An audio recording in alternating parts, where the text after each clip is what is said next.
Well, hello again, everyone. So, in the past video, we have seen like the basic concept, how to measure variability, location, and all those kind of things that are useful for statistical methods.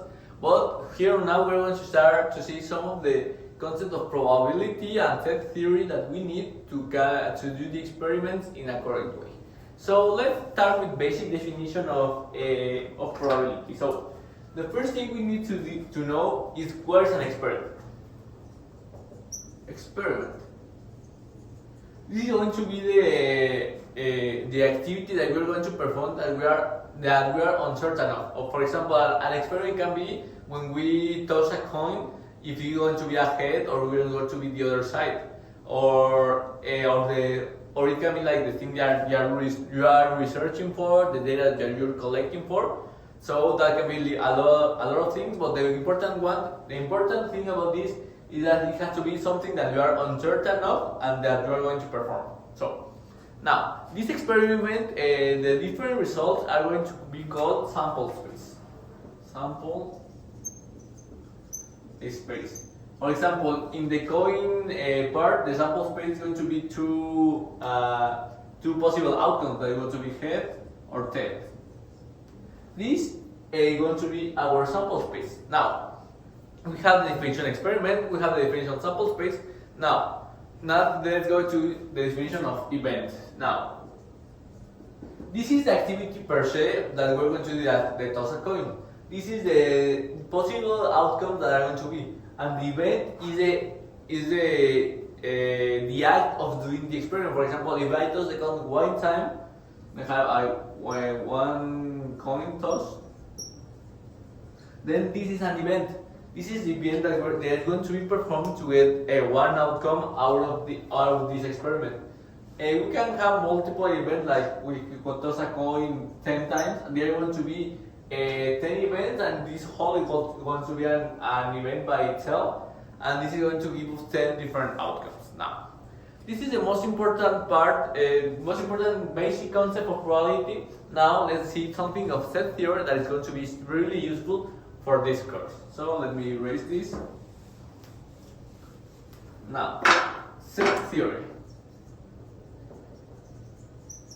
In reality, there are three main concepts that we need to know from set theory. Well, set theory is basically when you gather data or gather numbers or whatever you want to put it in a set, and name it in some way. For example, I can have a set of A that represents, some numbers, some values. For example, represent people in Mexico. People in Mexico. Now I can have another one that represents people in Estado de Mexico. People in Estado de Mexico. Now, these two are going to be our sets in our set theory. And for example, C, another one is going to be people, whatever. These are going to be the sets that that this kind of thing can be sets in our thing that are going to be set theory. Now, there are different things. For example, let's first see the complement. The complement is represented by this kind of mark here, and this represents like in computer science is a not.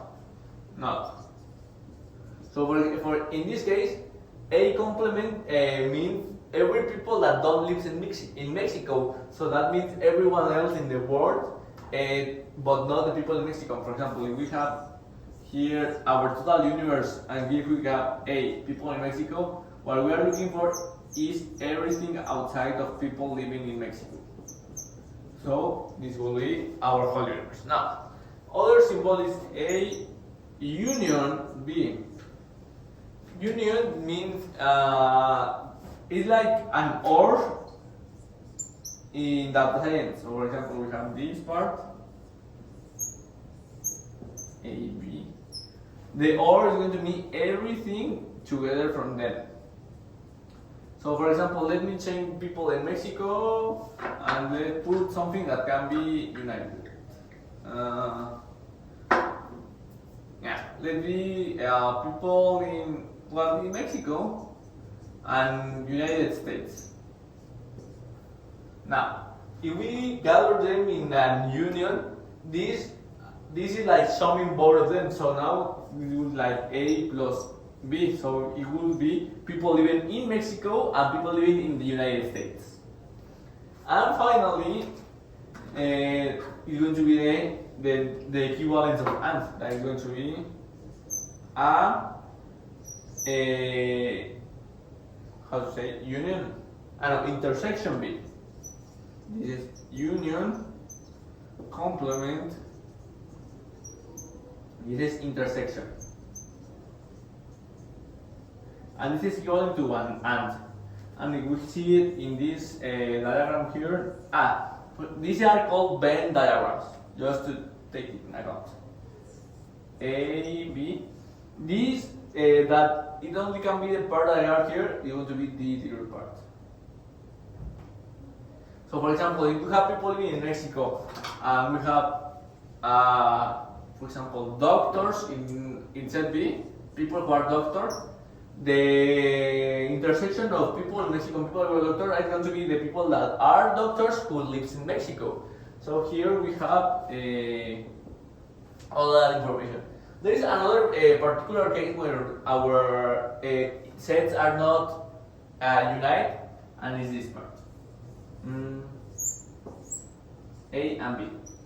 When they are apart and not touching, they are mutually exclusive set of data, which means that if we put that intersection, this is going to give us, for example, intersection B, it's going to give us this. That is a null event that represents that there is no element inside of that set, because there is a mutually exclusive pair of sets. Well, this is the more basic part of set theory and of basic concept probability. I hope you have enjoyed it. See you soon.